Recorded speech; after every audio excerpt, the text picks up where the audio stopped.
Lá, quem tem uma loja online e já passou por isto, sabe bem o pânico que é receber uma suspensão no Google Merchant Center por deturpação. É um daqueles problemas que pode paralisar um negócio. Por isso, hoje vamos desmistificar este assunto. Vamos a isso. Pois é, ver esta mensagem é um problema muito sério e, infelizmente, cada vez mais comum. De um momento para o outro, as vendas param, os anúncios são bloqueados e instala-se a confusão. É sem dúvida um pesadelo para qualquer comerciante. Para nos guiar da confusão à clareza, temos um roteiro. Vamos começar por entender o tamanho do problema, depois vamos definir o que é afinal esta tal deturpação, perceber porque é que o Google é tão vago, ver o caminho para resolver a situação e, por fim, analisar quando é que a ajuda de um especialista faz toda a diferença. Vamos então para a nossa primeira parte. Antes de saltarmos para as soluções, é mesmo importante perceber a dimensão deste problema. Porque é que esta situação é um verdadeiro pesadelo que pode parar um negócio por completo? E aqui está a pergunta de $1 milhão, não é? O termo é super vago e a notificação do Google não ajuda nada. Deixa qualquer pessoa a pensar, mas o que é que eu fiz de errado exatamente? É esta pergunta que vamos tentar responder. Ok, vamos a fundo nisto. Chegou a hora de perceber o que é que o Google realmente quer dizer com deturpação. Bem, a definição formal é esta. Mas traduzindo, basicamente qualquer coisa no site que possa induzir um cliente em erro, seja sobre o produto, seja sobre a própria loja, pode ser vista como deturpação. O ponto central é sempre este: a possibilidade de o cliente tomar uma má decisão de compra por causa da nossa informação. E na prática, o que é que isto significa? Bem, pode ser algo como exagerar um bocadinho nas descrições, sabe? Dizer que é o melhor do mercado sem provas. Ou usar imagens que não são bem o produto real. Ter políticas de devolução confusas. Ou até algo tão simples como não ter um contacto telefónico ou um endereço visível no site. São estes pequenos deslizes que, juntos, causam o problema. E acreditem, o sistema é super sensível. Às vezes basta uma palavra. Por exemplo, usar a palavra sexy para descrever umas sapatilhas pode disparar um alerta. Ou usar termos ligados a explosivos, mesmo que seja por engano numa descrição, é o suficiente para o algoritmo bloquear tudo. E o pior é que o problema não fica só no Merchant Center. É um efeito dominó. A conta do Google Ads que está ligada à loja também é bloqueada. E pronto, de um momento para o outro, todas as campanhas de publicidade vão abaixo. A situação escala muito, muito depressa. E agora vamos à parte que deixa toda a gente frustrada. Porque é que o Google não diz simplesmente: olha, o problema é este, aqui, nesta linha?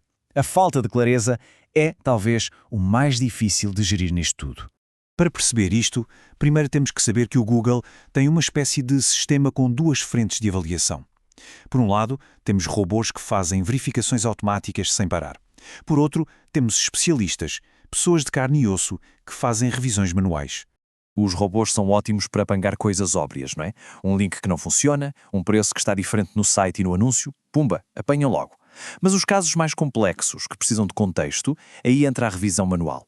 Um especialista vai analisar a loja e tentar perceber se há alguma política enganosa, por exemplo.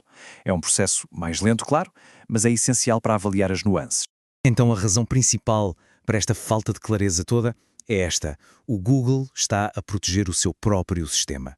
Pensem nisto, se eles dissessem exatamente quais são as regras, as pessoas com más intenções aprendiam num instante a dar a volta ao sistema.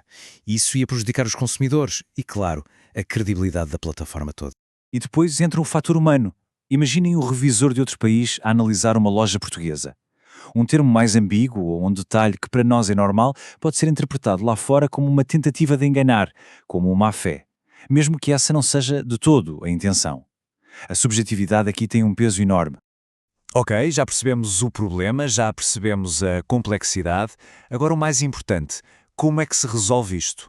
Quais são os passos práticos para conseguir reativar a conta? O processo tem de ser muito metódico. Primeiro, ler com muita atenção a notificação.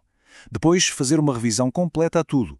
Descrições de produtos, políticas da loja, informações de contacto, corrigir tudo o que pareça suspeito. E só depois pedir uma nova revisão. E por fim, a parte mais difícil, ter paciência e esperar.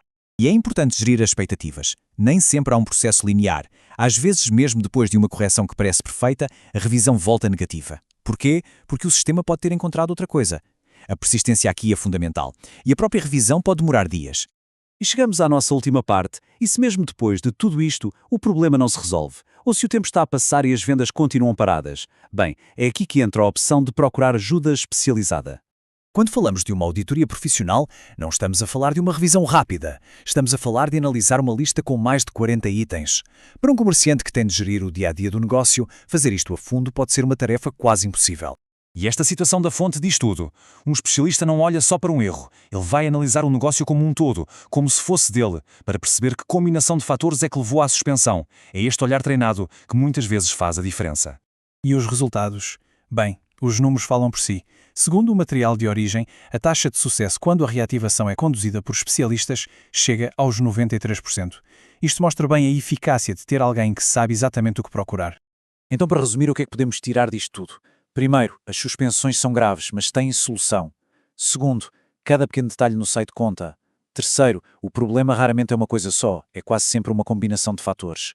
E por último, uma abordagem metódica e paciente é a única chave para o sucesso. E terminamos com esta pergunta que fica para reflexão. Numa era em que a fiscalização é constante e automática, garantir que a base de um negócio online está sólida e em conformidade já não é só uma boa prática, é uma questão de sobrevivência.